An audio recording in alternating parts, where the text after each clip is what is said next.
वालेकुम नाजरीन, आप यूट्यूब चैनल देख रहे हैं। मैं इमरान खान। नाजरीन, डोनाल्ड ट्रंप की जानिब से आबनाए हुर्मुज़ को बाहर से नाकाबंदी करने के मामले के ऊपर उसके साथ कोई भी खड़ा नहीं हुआ। यानी जितने भी ममालिक जिनके पास वेटो पावर है वो तो कोई भी नहीं आया। ना चाइना, ना रशिया, ना फ्रांस, ना बरतानिया, ऑस्ट्रेलिया भी साथ नहीं आया, जर्मनी भी नहीं आया, पोलैंड भी साथ नहीं आया, स्पेन भी साथ नहीं आया, इटली ने भी इनकार कर दिया।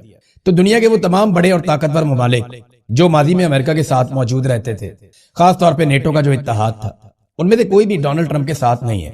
आज वो ममालिक डोनाल्ड ट्रंप के साथ हैं जो मजबूर हैं। यानी अरब ममालिक की मजबूरी ये है कि वो अपने दिफा के लिए डोनाल्ड ट्रंप पे इन्हिसार करते हैं। पाकिस्तान की मजबूरी ये है कि पाकिस्तान एक गरीब मुल्क है, कमजोर मुल्क है। दूसरा, पाकिस्तान के अंदर जो इस वक्त मिलिट्री रिजीम है वो अपनी बका के लिए डोनाल्ड ट्रंप की हर बात मानने के लिए राजी है। तो डोनाल्ड ट्रंप को ऐसे ही हमायती मिले हैं जो अपनी हमायत के लिए मुतलाशी रहते हैं कि उनको खुद भी कहीं ना कहीं कोई हमायत मिलती रहे। तो तमाम बड़े मुमालिक डोनाल्ड ट्रंप का साथ छोड़ गए। इस मामले में नेतन्याहू ने बहरहाल एक स्टेटमेंट दिया है और डोनाल्ड ट्रंप की नाकाबंदी की हमायत की है। जो अमेरिकी फोर्सेस हैं उनका यह दावा है कि ये जो नाकाबंदी की जा रही है इससे हम माशी दबाव बनाएंगे ईरान के ऊपर। सवाल यह है कि ईरान पे माशी दबाव बनेगा या अरब ममालिक के ऊपर माशी दबाव बनेगा या बाकी दुनिया के ऊपर माशी दबाव बनेगा। यूरोप को जब तेल और गैस नहीं मिलेगा तो उनके ऊपर दबाव आएगा और कई यूरोपीय ममालिक जो हैं वो अपने कार्गोज यहां से निकाल कर लेकर गए हैं, लेकिन वो ईरानी शराइत के ऊपर निकाल कर लेकर गए हैं। कई दीगर ममालिक वो भी यहां से अपना माल ले जाते रहे। चाइना बहुत तेल लेकर जा रहा है, बाकी ममालिक लेकर जा रहे हैं। तो क्या अमेरिका ये बंदिश कर सकता है? इसमें चीन का किरदार बड़ा इंपॉर्टेंट होगा। चाइना का जो स्टेटमेंट है उसमें चीन ने खुलकर स्टेटमेंट में अमेरिका की मुखालफत की है। ट्रंप ने कहा आबनाए हुर्मुज़ की हम नाकाबंदी करेंगे, उसे बंद कर देंगे बाहर की तरफ से, और ये बचकाना हरकत है। यानी तुम अंदर से कुंडी लगाओगे, हम बाहर से कुंडी लगा लेंगे। भाई हम नहीं बोलते तुमसे। ये क्या हरकत है? इसके पीछे एक रीजन है। वो रीजन मैं आपको अभी आगे एक वीडियो में बताता हूं, लेकिन पहले आप चाइना का स्टेटमेंट, बल्कि चाइना का स्टेटमेंट सुनने से पहले ना, मैंने एक वीडियो बनाई है, ये चंद मिनट की वीडियो है। इसमें नक्शे की मदद से मैं आपको समझाऊंगा कि डोनाल्ड ट्रंप ये बाहर वाली नाकाबंदी से क्या हासिल करेगा। ये आप वीडियो देखिए। जी नाज़रीन, देखें, जैसे मैंने आपको भी बताया, छोटी सी खबर है। डोनाल्ड ट्रंप ये चाह रहा है कि डोनाल्ड ट्रंप तेल बेचे दुनिया को, और डोनाल्ड ट्रंप का तेल दुनिया को तब बिकेगा जब उसके आसपास कोई बहुत सारे खरीदार होंगे, या फिर डोनाल्ड ट्रंप का तेल तब बिकेगा जब बाकी दुकानें बंद हो जाएंगी। अब इस वक्त तेल की एक बहुत बड़ी दुकान जो है वो यहाँ पे है। ये देखें, ये सऊदी अरब है, ये ईरान है, ये यूएई है, ये बहरीन, कतर, कुवैत, ये बहुत बड़ी दुकान है तेल की। यहाँ पे दुनिया भर का तेल बिकता है। और अगर ये दुकान बंद हो जाएगी तो फिर दूसरी दुकान चलेगी, क्योंकि सारे ग्राहक जो है वो इस दुकान के आसपास रहते हैं। मिसाल के तौर पे ये इंडिया है, ये इस दुकान के बिल्कुल करीब है। ये पाकिस्तान है, ये तेल की इस दुकान के बिल्कुल करीब है। आप आगे जापान चले जाएं, ये थाईलैंड है, ये इस दुकान के करीब है। ये चाइना है, चाइना यहाँ से आ सकता है जमीनी रास्ते से, चाइना ये पानी के रास्ते से आ सकता है, तो चाइना भी इस दुकान के बहुत करीब है। तो ये जो तेल की दुकान है इसकी अच्छी खासी फरोख्त होती है। ये सारे के सारे जितने भी आपके, ये अफ्रीका है, ये सारा का सारा अफ्रीका है, ये जितने अफ्रीकन कंट्रीज हैं ये सारे इसी दुकान से तेल लेते हैं। ऊपर रशिया है, रशिया के पास भी बड़ी मिकदार में तेल मौजूद है। तो ये दुकान, ये चाइना बहुत बड़ा बायर है, और सेंट्रल एशिया के अंदर ममालिक हैं। यहाँ पे ये जापान है, आगे आपका आ जाता है ऊपर, ये नॉर्थ कोरिया है, साउथ कोरिया है, नीचे अगर आप आ जाए तो इंडोनेशिया है, ये श्रीलंका है, ये सारे ममालिक, म्यांमार है, ये सारे ममालिक तेल लेते हैं गल्फ ममालिक से, क्योंकि ये एक बड़ी दुकान है तेल की। अब ये दुकान बंद होगी तभी डोनाल्ड ट्रंप की दुकान चलेगी ना, क्योंकि डोनाल्ड ट्रंप की दुकान तो यहाँ पे है, ये। अब आप फासला देख लें। अब आपने कोई चीज खरीदनी है तो आप अपने मोहल्ले से खरीदेंगे या वो दूर जाके आप चौथे मोहल्ले से लेकर आएंगे? जब आप दूर जाएंगे तो आपका पेट्रोल खर्च होगा, आपका किराया खर्च होगा, आपका टाइम खर्च होगा, और आपका रिस्क भी ज्यादा होगा, क्योंकि समुद्री रास्ता है और ये इतने सेफ रास्ते नहीं होते, और बहुत ज्यादा टाइम भी लगता है, तो बड़े प्रॉब्लम होते हैं। अब ये इस दुकान से यहाँ पे तो खरीदारी हो सकती है आसपास, लेकिन दूर नहीं हो सकती। ये सारा आपका यूरोप है। अब जब भी मैं जरा थोड़ा सा को क्लियर कर दूं ताकि आपको समझने में आसानी रहे, तो हम बात कर रहे थे इस दुकान की, यहां से तेल निकलता है, ये स्ट्रेट ऑफ हॉर्मुज़ है, ये यहां से तेल आगे से जाता है, बाब मंदब से होता हुआ ये नहर स्वेज से गुजर के ये पूरे यूरोप को तेल मिल जाता है। ये है असल में तेल का रास्ता। तो यूरोप को भी यही दुकान करीब पड़ती है। यूरोप अगर यहां से तेल लेगा तो ये पूरा का पूरा अटलांटिक ओशियन, ये कोई आसान नहीं है। ये मैप पे आपको छोटा लग रहा है, ये पूरे के पूरे बड़े आदमों से बड़ा है। तो पूरा का पूरा अटलांटिक ओशियन कैसे बहरी जहाज क्रॉस करेंगे? और एक बात और ध्यान में रखिएगा, बहरी जहाज ऐसे ट्रेवल नहीं करते कि सीधे सीधे समुद्र के बीच में से आ जाए, वो हमेशा किनारों पे ट्रेवल करते हैं। बहरी जहाज जब भी ट्रेवल करते हैं किनारों पे ट्रेवल करते हैं, वो समुद्रों के बीच में ट्रेवल नहीं करते।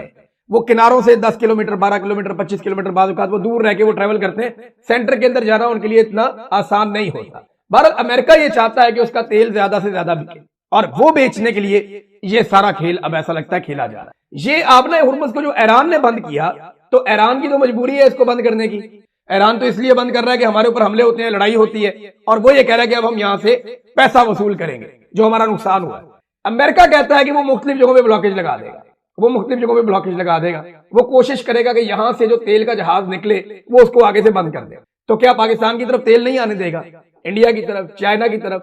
ये वो बड़े सवाल आते हैं कि अमेरिका ये क्यों करने जा रहा है। अमेरिका साथ में ये ऑफर करता है कि हमारे पास बहुत तेल है, ये वेनेजुएला है जिसपे अमेरिका ने कब्जा किया हुआ, यहाँ तेल के सबसे बड़े ज़खायर हैं, अमेरिका के पास खुद भी बहुत सारा तेल है। वो ये कहता है कि आप तेल हमसे खरीद लें, दुकान उसकी बहुत दूर है, तेल वो हमें बेचना चाहता है, तो आसान तरीका क्या है कि ये वाली दुकान बंद कर दो, ये गल्फ के अंदर, बस। जी नाज़रीन, आपने ये वीडियो देख ली, आपको आइडिया हो गया होगा नक्शे से। देखें, हर चीज को आप हतमी तौर पे तो नहीं कह सकते, लेकिन लगभग सूरत-ए-हाल ऐसी है। डोनाल्ड ट्रंप की बातों से तो ऐसा ही लगता है कि वो अपनी दुकान चमकाना चाहते हैं, बाकी दुकानें बंद करना चाहते हैं। देखें, सबको हक है इस दुनिया के अंदर कि वो कारोबार करे। अभी स्पेन गया है, चाइना में, स्पेन का प्राइम मिनिस्टर चाइना पहुंचता है, वहां जाके बातचीत करता है, उनके साथ तिजारत की बातचीत आगे बढ़ाता है। अमेरिका डरा रहा है यूरोपीय ममालिक को कि डरो चाइना से, वो तुम्हें खा जाएगा, बहुत बड़ा जायंट है। लेकिन यूरोपीय ममालिक के लिए अगर चाइना की मार्केट खुल जाती है तो फिर तो यूरोपीय ममालिक के लिए कोई घाटे का सौदा नहीं है।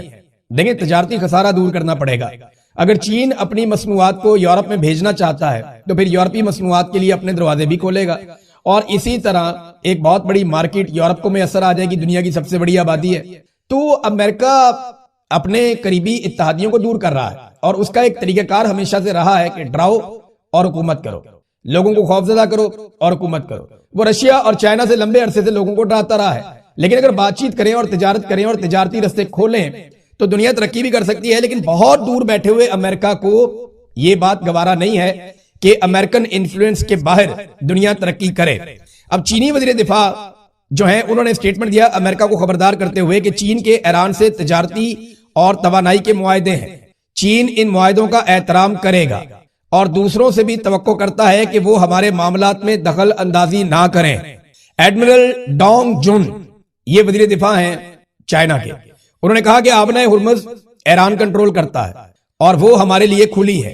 चीन के बहरी जहाज आबना हुर्मुज़ से गुजर रहे हैं। चीनी वजारत खारजा ने स्टेटमेंट दिया कि अहम आबी रस्ते को महफूज, मुस्तहकम और बिला रुकावट रखना बैनुल अक़वामी बरादरी के मुश्तरका मफाद में है। चीन तवानाई के तहफ़्फ़ुज़ और फराहमी के लिए तमाम फरीकैन के साथ काम करने के लिए तैयार है।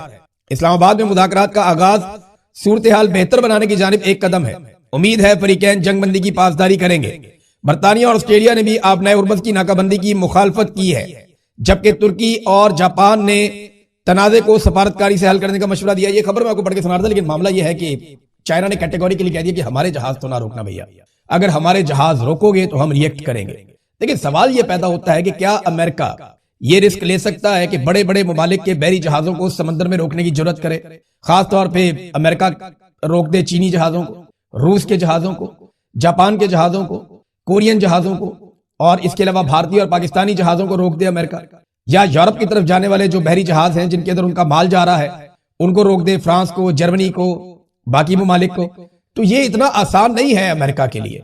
लेकिन अगर अमेरिका ये रोकता है तो वो अपने मुखालिफिन की तादाद में इजाफा करेगा, इससे उसके मुखालिफिन कम नहीं होंगे।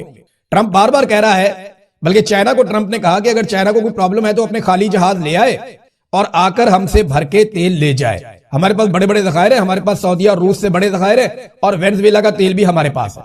अब आपको समझ आ रही है कि डोनाल्ड ट्रंप ने ये सारा खेल खेला कैसे। तो अरब ममालिक को क्या मिला? सबसे बड़ा सवाल ये है। अरब ममालिक का तो भट्टा ही बैठ गया ना, फिर भाई तेल बिकेगा अमेरिका का। अरब ममालिक ने पैसा दिया अपनी हिफाजत के लिए अमेरिका को, अमेरिका ने उसी पैसे को इस्तेमाल करते हुए इसराइल की हिफाजत की, और अरबों की हिफाजत का वक्त आया तो अरबों के गिले शिकवे बीच में रह गए। आज अरबों का तेल बंद है और अमेरिका कहता है आओ हमारा तेल खरीद लो। यहां से भी पैसा ले लिया, वहां से भी पैसा ले लिया, इसराइल को भी राजी कर दिया, अपना तेल बेचने के लिए मार्केट भी कर लिया कि हमारा तेल अब आप खरीद लीजिए। तो ईरान ने ऐसे में एक इंपॉर्टेंट स्टेटमेंट दिया है, और ईरान ने यह कहा कि ईरानी बंदरगाहों को अगर खतरा हुआ या अगर ईरानी बंदरगाहों के ऊपर हमला किया गया तो इसके बदले में खित्ते में किसी की भी बंदरगाहें महफूज नहीं रहेंगी। अब ये ईरान ने अगर कहा है तो उसने माजी में करके दिखाया। ये ऐसा हमने बार बार होता हुआ देखा कि जब जब ईरान ने कहा कि अगर हमारे फलां चीज के ऊपर अटैक किया तो उसके जवाब में हम ये करेंगे, तो ईरान ने वो करके दिखाया। ईरान के जो वजीर खारजा अब्बास अराक्ची, उन्होंने कहा इसराइली रियासत को उनके शैतानी इकदाम के नतीजे में तीसरी आलमी जंग शुरू होने से पहले ही खत्म कर देना चाहिए। ये उनका स्टेटमेंट है और ऐसा ही स्टेटमेंट तुर्की ने भी दिया। कई यूरोपीय ममालिक ये कहना शुरू हो गए हैं कि जनाब हमें तो बहुत सारी चीजें अलग किस्म की बताई जाती थी, लेकिन जो आज हम होता हुआ देख रहे हैं गाजा में, लबनान में, ईरान में, और जिस तरह आबनाए हुर्मुज़ को बंद कर दिया गया है और जिस तरीके से पूरे खित्ते को आग में झोंक दिया गया है, अब जैसे डोनाल्ड ट्रंप कह रहा है कि वो बाहर से बंद कर देगा कि तुम अंदर से कुंडी लगाओ, हम बाहर से कुंडी लगा लेंगे। तो ये जो डोनाल्ड ट्रंप की पॉलिसी है, इससे डोनाल्ड ट्रंप के मुखालिफिन में इजाफा हो जाएगा। ईरान ने एक वीडियो भी जारी की है और ये पासदाराने इनकलाब ने अमेरिकी जो बहरी जहाज आए थे, जो फाइटर बहरी जहाज थे अमेरिका के, जब वो आबनाए हुर्मुज़ के करीब आए तो पासदाराने इनकलाब ने बाकायदा एक वार्निंग भेजने की वीडियो जारी की और उसमें दिखाया कि किस तरीके से डोनाल्ड ट्रंप का दावा गलत था। जब अमेरिकी जहाज ईरान के बिल्कुल करीब पहुंचे, आबनाए हुर्मुज़ के करीब आए, तो ईरान ने उन्हें वार्निंग दी और वार्निंग देने के बाद उन्हें वापस जाने पर मजबूर कर दिया। ईरान ने काफी अच्छा बंदोबस्त किया हुआ है और जितने भी आलमी तजियाकार हैं उनका यह कहना है कि ताकत के बलबूते पे आप आबनाए हुर्मुज़ को कभी भी कंट्रोल नहीं कर पाएंगे, क्योंकि ईरान की वहां सरहद लगती है साथ, वो पूरे सरहद के साथ साथ है। या तो आप वहां पे कब्जा करके एक नया मुल्क बना लें, ये आप कर नहीं सकते। जमीन पे आपने अभी तक फौजी उतारे नहीं, आप उतारेंगे तो वहां पे लड़ाई हो जाएगी। वो कहते हैं 1 करोड़ से ज्यादा, ये दावा किया ईरानी सदर ने कि 1 करोड़ 40 लाख के करीब ईरानी हैं जिन्होंने अपने नाम लिखवा दिए जंग लड़ने के लिए कि वो लड़ना चाहते हैं। अब ऐसी कौम के साथ जमीन पे उतर के कौन लड़ेगा? जब सारी कौम ही लड़ना चाहती है तो आप उनके साथ जमीन पे उतर के लड़ाई तो नहीं लड़ सकते, या आप वहां नया मुल्क तो नहीं बना सकते कब्जा करके। ना वो इसराइल की सरहद के साथ लगता है कि वो लेबनान की तरह बहुत बड़ी एक वो एरिया बना लेता है कि जनाब ये बफर जोन है, इसके बीच में कोई नहीं आएगा, या हम अपने आप को महफूज बना रहे हैं। तो आबनाए हुर्मुज़ को कंट्रोल करना नामुमकिन है, आपको ईरान के साथ बात ही करनी पड़ेगी। क्या दोबारा मुज़ाकरात होंगे? बिल्कुल मुझे ऐसा लगता है कि दोबारा मुज़ाकरात होंगे, और ये मुझे लगता नहीं है। ये जो कोशिशें हो रही हैं, जो पाकिस्तान भी कर रहा है, तुर्की भी कर रहा है, मिस्र भी कर रहा है, रशिया और चाइना भी कर रहे हैं, और बहुत सारे जो यूरोपीय ममालिक हैं वो भी कोशिश कर रहे हैं कि मुज़ाकरात हो जाए। अरब ममालिक भी ये चाहते हैं कि मुज़ाकरात हो जाए। अगर मुज़ाकरात दोबारा हो जाते हैं तो उम्मीद है कि अमेरिका मजीद लचक दिखाएगा और ईरान के साथ कोई मामला उनके तय हो जाएंगे। लेकिन देखिए, अमेरिका को चाहिए फेस सेविंग, उसको जीत की सूरत में एक ट्रॉफी चाहिए। वो ट्रॉफी क्या हो सकती है? एक वो ये चाहते हैं कि आबनाए हुर्मुज़ फौरी तौर पे खुल जाए। अब ईरान की जानिब से एक और खबर भी आती है, उसमें यह दावा किया जाता है कि अमेरिका हिस्सा मांग रहा था कि आबनाए हुर्मुज़ में से जो भी कमाओगे उसमें हमारा हिस्सा हमें दोगे। मैंने आपको ये बात पहले भी बताई थी कि बहुत मुमकिन है कि आने वाले वक्त में अमेरिका कोई ऐसा सेटअप कायम कर दे जिसमें वो यहां से भी पैसे कमा ले, क्योंकि पूरी दुनिया से अमेरिका पैसा ही तो कमाता है, अपनी तेल की कंपनियों के जरिए से, मादनियात की कंपनियों के जरिए से, अपनी तजारत के जरिए से और कंट्रोल के जरिए से, और अपने डॉलर के जरिए से, जैसे पेट्रो डॉलर की एक टर्मिनोलॉजी है। तो अमेरिका पूरी दुनिया से पैसा ही कमाता है, और यहां पे भी अगर उसको पैसा अच्छा मिल जाता तो शायद एक अच्छी डील भी हो जाती। तो उसको वॉर ट्रॉफी चाहिए कि हम जीतते हैं। वॉर ट्रॉफी क्या हो सकती है? वो यूरेनियम जो ईरान ने अफसूदा की है, 60% अफसूदा यूरेनियम, वो अमेरिका को चाहिए कि वो रख के दिखा दे किसी एक जगह के ऊपर कि ये यूरेनियम, डोनाल्ड ट्रंप जाए जाके विजिट करे और शाबाश दे अपने लोगों को और कहे जनाब इसके लिए हमने जंग लड़ी थी, हमारा मकसद पूरा हो गया। तो एंडिंग अच्छी नहीं हो रही, तो अब डोनाल्ड ट्रंप इस जंग को लंबा कर सकता है। वॉल स्ट्रीट जर्नल ने यह दावा किया, द इकोनॉमिस्ट कह रहा है कि Donald Trump full fledge war के अंदर नहीं जाएगा, वो पछता रहा है पहले। लेकिन वॉल स्ट्रीट जर्नल ने ये कहा कि डोनाल्ड ट्रंप महदूद पैमाने पे छोटे मोटे मिलिट्री ऑपरेशंस या छोटे मोटे हमले वो ये करता रहेगा और इसको लिंगर ऑन करेगा इस मामले को जब तक कि उसको दुनिया की सपोर्ट नहीं मिल जाती। तो मेरी नजर में दोबारा मुज़ाकरात ही होने, आप जितनी मर्जी लड़ाई कर ले, अल्टीमेटली आपको टेबल के ऊपर बैठना पड़ता है और एंड ऑफ द डे इनको टेबल के ऊपर बैठना पड़ जाएगा। पाकिस्तान की कुछ मजबूरियां हैं, कुछ चीजें हैं जिनकी वजह से पाकिस्तान अपनी खारजा पॉलिसी को खुल के एंजॉय नहीं कर पा रहा। पाकिस्तान ना चाइना के साथ खुलकर मामला कर सकता है, ना अमेरिका के साथ, ना ईरान के साथ, ना सऊदीया के साथ। हाँ, एक मजबूरी है कि अभी यूएई का पैसा पाकिस्तान ने वापस करना है, और उसके लिए ब्लूमबर्ग की रिपोर्ट के मुताबिक पाकिस्तान चीन और सऊदी अरब से कह रहा है कि हमारे कौमी खजाने में रखने के लिए कुछ पैसा आप दे दें अमानतन, और वो पैसा उधार होगा, हमारे पास पड़ा रहेगा, उसके ऊपर ये सूद भी अदा कर सकते हैं, तो हम यूएई का पैसा वापस कर दें। अब यूएई को इस महीने पैसे वापस करने पड़ेंगे, उन्होंने कई दहाइयों तक पैसा अपना पाकिस्तान के पास रखा है, उसके ऊपर वो सूद लेते रहे हैं, लेकिन वो पैसा हमें वापस करना पड़ेगा। अब सऊदी अरब और कतर वाला मामला भी आपके सामने ये खबर आ चुकी है कि वो हो सकता है कि पाकिस्तान को $5 अरब या इसके आसपास की कोई रकम मदद के तौर पे दे दें जो पाकिस्तान अपने कौमी खजाने में अमानतन रख ले। इसके लिए शहबाज शरीफ अभी मुस्तकबिल करीब में सऊदी अरब का एक विजिट भी करने वाले हैं और इसी हवाले से गुडविल जेस्टर के तौर पे पाकिस्तान ने सऊदी अरब के अंदर जो है वो अपने एयरफोर्स की तादाद को बढ़ाया, अपने जंगी जहाज भेजे, अपनी फौजियों की जो प्रेजेंस है उसको पाकिस्तान ने वहां पे बढ़ाया। तो वो सऊदी अरब को यकीन दिला रहे हैं कि हम तो आपके साथ हैं, आपको जो मारेगा हम उसको मारेंगे।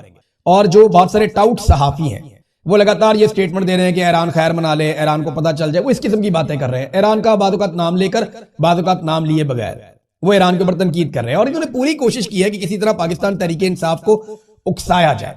यानी पाकिस्तान तहरीक इंसाफ पहले दिन से ये इमरान खान का मौकिफ था, सबसे पहले इमरान खान ने यह सुलह करवाई थी। ये इमरान खान का मौकिफ था कि हर हाल में आप जंग से बचें, बैठ के बातचीत करें, रस्तों को खुला रहने दें और इत्मीनान के साथ, अमन के साथ रहें। यही सारे मुस्लिम ममालिक के मफाद में।